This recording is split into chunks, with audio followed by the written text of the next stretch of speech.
Hello and welcome back to the best of rSlash. Today we're taking a look at rSlash ProRevenge, where OP gets rid of a terrible, terrible neighbor. My husband and I are in our late 30s and child-free. Some people on rSlash child-free said I should post it here. So enjoy the saga. My husband and I have been saving up for almost a decade to move to a tropical paradise. About 2 years ago, we bit the bullet and moved to our dream location. Housing here is super expensive, like Hawaii prices, so all we could afford was half of a duplex. It is beautiful and on the water with places for our boat.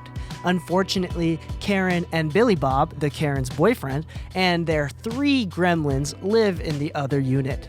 Setup. There is some period of time we just went for a week here and there, but we live here full time now. The entire duplex was owned by an older gentleman who rented out both sides. The sides do not match at all.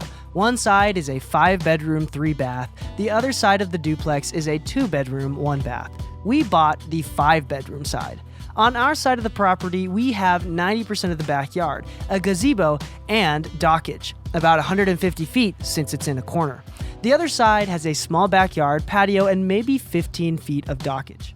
The rental leases say that the renters are entitled to their specific backyards, but there were no fences or anything, so all the renters shared the entire backyard. After we bought the house, Karen immediately tried to throw her weight around that they expected to continue with that privilege. I told her if she asked politely, we would try to accommodate her. She thought this meant she could use our backyard whenever she wanted. Party incident.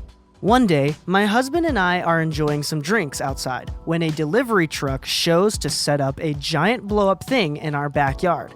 I asked Karen what the she thought she was doing, and she said it was her kid's birthday.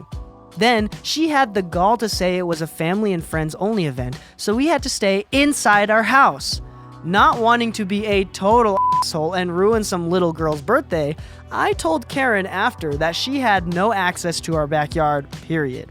Karen shrugged and kept setting up for the party. During the party, a drunk adult wandered into our house, which shocked us all. I said Karen's house is the other side, and he said, "Oh, Karen said she owned the whole property and to use whichever bathroom was available."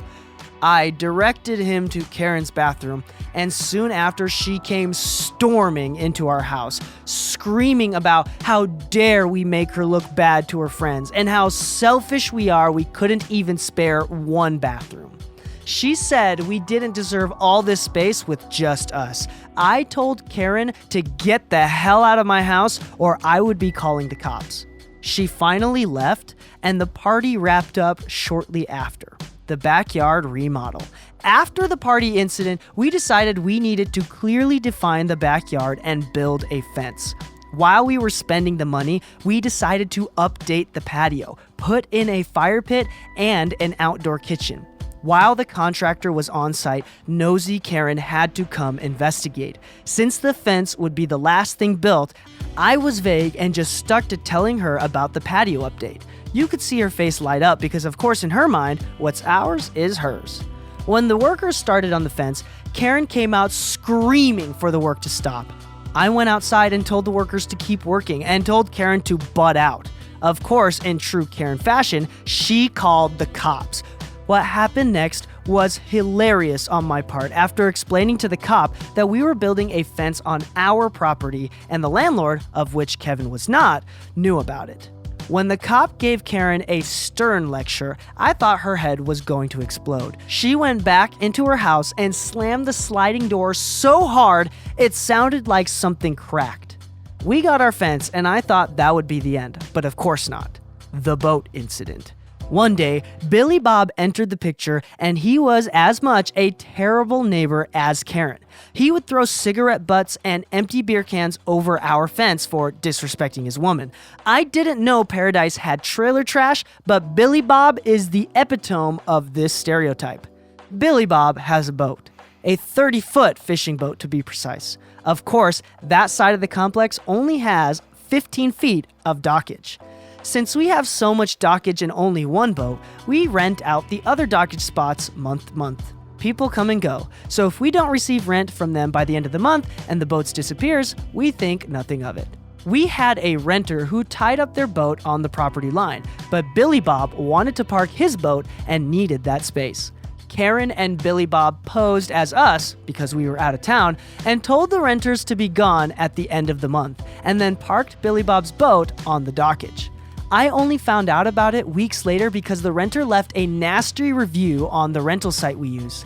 They said we were rude and went back on the verbal agreement to let them stay for 3 more months. I was like, what the f*** is all of this? After a phone call, I quickly put 2 and 2 together. I called the cops, who told Karen and Billy Bob they need to move their boat or it would be towed, the equivalent of it anyway. Karen and Billy Bob started screaming the boat is fully on their property. It isn't. Then changed to no one can own the water. True, but a seawall is deeded. That we are liars, and at some point Billy Bob punched a cop and went to jail. I felt bad for the cops, so took them all snacks the next day with a note apologizing for neighbor drama. I ended up winning my small claim suit against them for lost rental income, but of course, haven't seen a dime.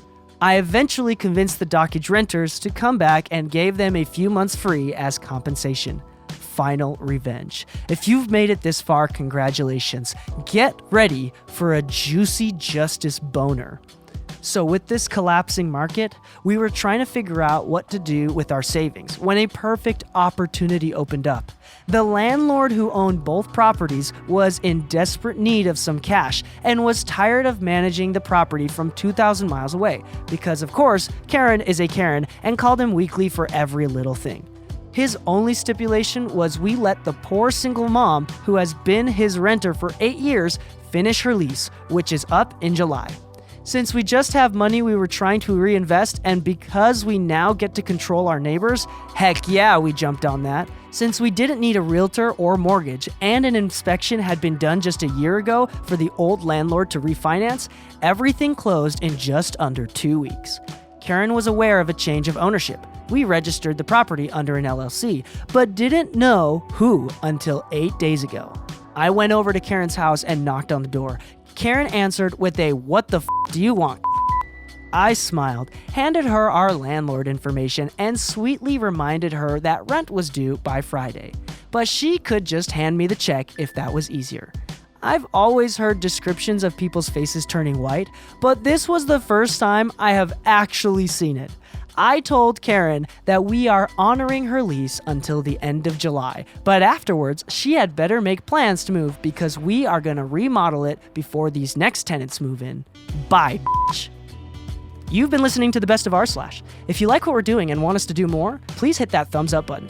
Also, consider subscribing because we release content like this every single day on both YouTube and podcast.